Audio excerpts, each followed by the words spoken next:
In the name of God, it's a great pleasure for me to be able to address my Malaysian friends from afar. Malaysia is a country which I visited often in the 80s and 90s, and to which I feel very close. And I'm very glad to be able to have these few moments to share some thoughts on a very important issue to Malaysia, namely that of integration in relation to the integrity of the communities that exist in that country for you today.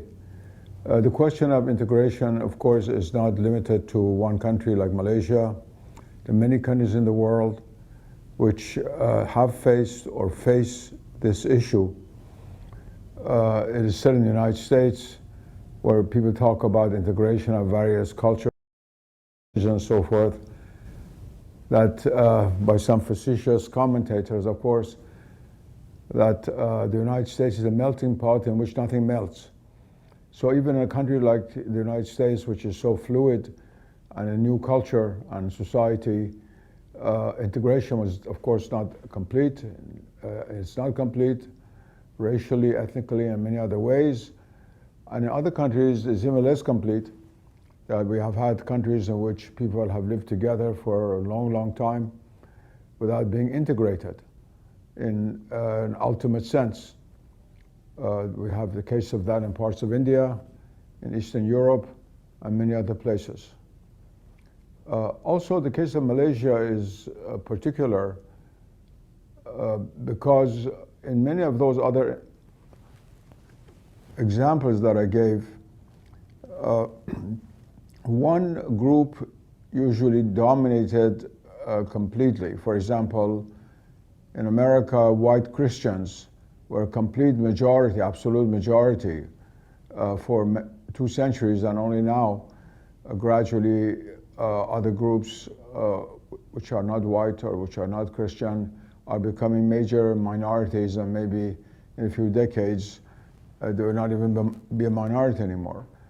Or in a country like Egypt, where you have the Copts and the Muslims, both Egyptian. There has not been integration, but the proportion is very different. There are 90 to 91% of all Egyptians are Muslims, 8 to 9% are Coptic Christians, or Catholic Christians, mostly Coptic Christians.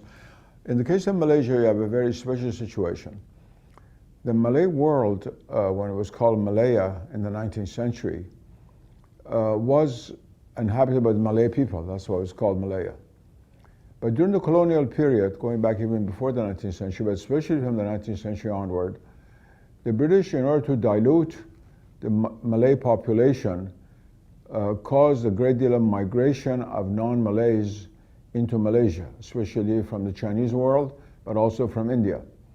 And so once Malaysia was founded as a national state, the Malays who were Muslims were not an 80–90% majority. They were only about a 55% majority, a little bit over half of the population of the country. And so the challenge has remained for Malaysia how to integrate the country, which is a thriving modern national state, while having a population that is religiously distinct to this extent, in which 45% or 43% of the population is non-Muslim and is considered to be non-Malay, because in Malaysia oftentimes the word Malay is identified with religion rather than with ethnicity. The case of Malaysia poses this very special situation, and it's very important therefore to try to seek integration without destroying the various forces, elements which have created Malaysia, this vibrant society which is doing so well in so many ways, economically and otherwise, and to some extent intellectually. It's a very important question. I think the first issue that must be addressed is that integration does not mean dissolution of identities necessarily. We have seen this in various periods of history, and for example, in the classical period in the Islamic world, where the vast majority were Muslims, Christians and Jews had their own identity religiously, but there was a great deal of integration into the society as a whole. And we have seen that case also in India and other places. So the case of Malaysia poses this very important problem.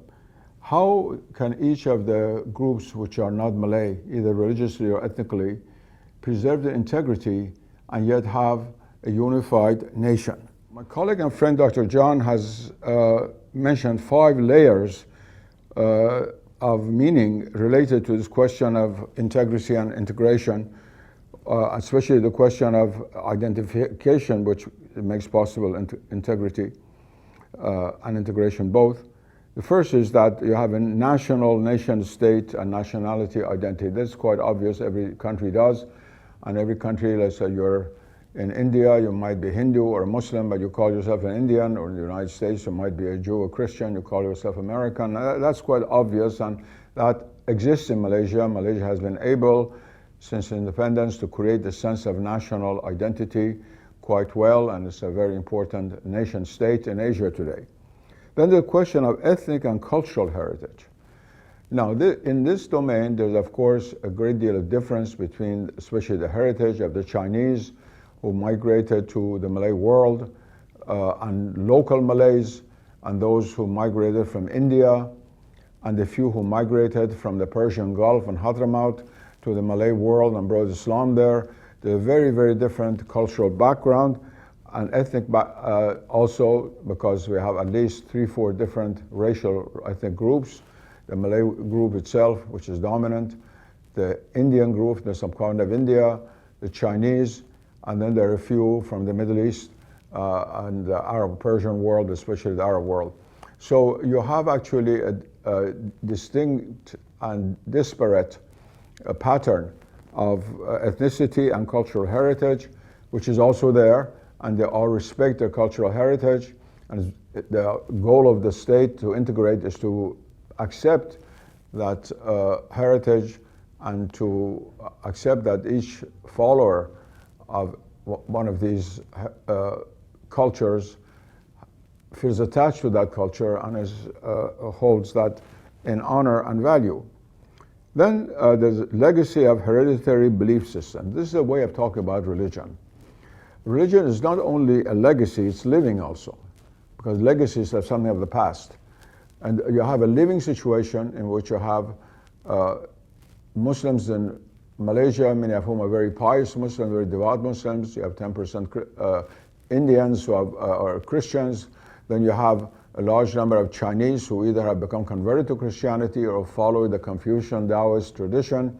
And so you have actually a mixture of various religions, and there's no way to integrate those except to create accord between them, which is one of the great tasks of today in the 20th century, 21st century, it began in the 20th century, to create accord between religions, something about which I've been speaking and writing for 50 years, and to create harmony and accord and understanding between the various religions. In Malaysia, I've often said that the traditional view of the perennial philosophy, which I hold, which considers the transcendent unity of religions inwardly and diversity on the outward level to bring religions together, has its most important application immediately in Malaysia, where all these religions exist side by side, and they're not died, they're not secularized, and most of the followers still follow the religions closely.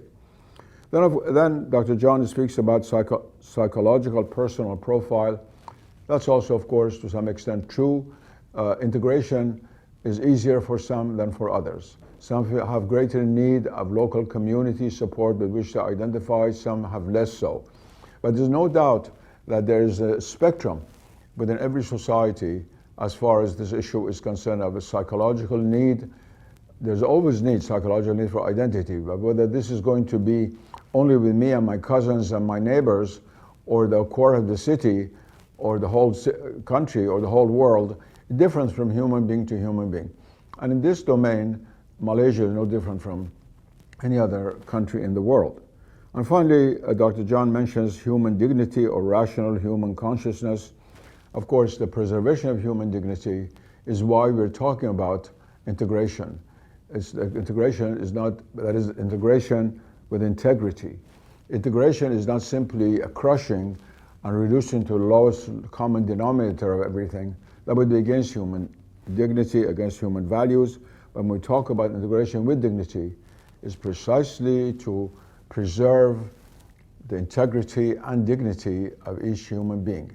How can a Malay in Kuala Lumpur, who is a Muslim, but also a Malay who is a Christian, or a Hindu, or a Confucian, or a Taoist, and who looks different from the Malay, live in integrity, live not only safely, but feel that he or she belongs to that society with integrity. This is the great challenge that Malaysia faces.